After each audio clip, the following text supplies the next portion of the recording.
Welcome to the Slop Farm. Enjoy the video. You start by getting into Event Viewer with admin rights because system logs need elevated access. Once signed in, press Win+X and pick Event Viewer or type Event for MSC and press Enter. Make sure Windows Logs is visible, then expand the system log to collect Device Connect events.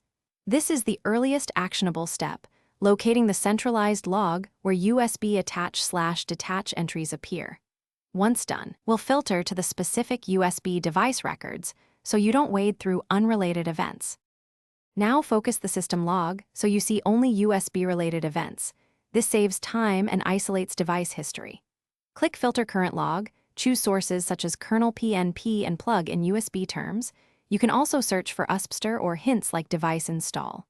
Include event ID commonly tied to attach/detach so results are relevant. Once you apply the filter, scan chronological entries to match timestamps with physical usage. Make sure to save a custom view if you'll repeat this process later. Finish by opening specific events to extract instance ID, vendor ID, and product ID.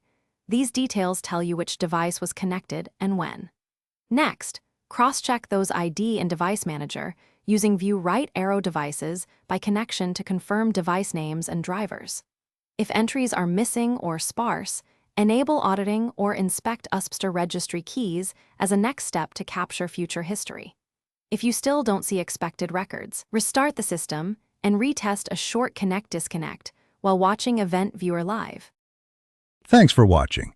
Consider subscribing if we helped you today.